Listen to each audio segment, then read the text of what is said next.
Inilah sosok pemilik akun Twitter MZRRDP, diduga bernama Zaki yang dijadikan oleh ayah David, Jonathan Latumahina sebagai saksi kasus penganiayaan anaknya oleh Mario Dandi Satrio. Zaki tengah menjadi sorotan usai membuat cuitan soal kasus penganiayaan David. Dirinya juga dikabarkan akan dijadikan sebagai saksi kasus penganiayaan yang dialami oleh David. Pasalnya, hal ini tak lepas dari cuitan Zaki yang menyebut bahwa AGH melakukan provokasi karena foto aibnya akan disebar oleh David. Atas cuitannya itu, Jonathan Latumahina menyebut ancaman hukuman penjara selama 9 tahun jika kesaksiannya tak benar.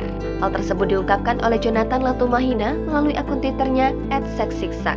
Sebelumnya, Zaki membuat tweet di akun Twitternya MZRRDP yang mencuitkan soal kasus Mario Dandi. Komentar akun bercentang biru itu pun langsung disorot karena seolah membeberkan fakta baru. Bahkan, penyanyi Fiersa Besari ikut bereaksi usai Jonathan Latumahina bakal menjadikan seleb tweet bernama Zaki untuk dijadikan saksi dalam kasus penganiayaan David. Fiersa Besari pun membalas tweet dari Jonathan Latumahina tersebut. Fiersa Besari mengatakan selamat kepada akun MZRRDP karena cita-citanya menjadi terkenal terpenuhi. Imbasnya, MZRRDP atau yang akrab disebut Zaki ini justru harus siap-siap dipanggil aparat. Namun sayang, kini cuitan dari akun MZRDP sudah dihapus.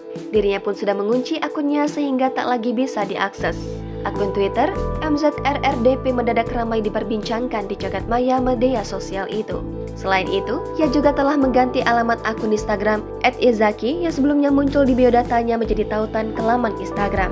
Bahkan ia juga menghapus alamat suara atau email yang tertera di profil singkat akun Twitternya.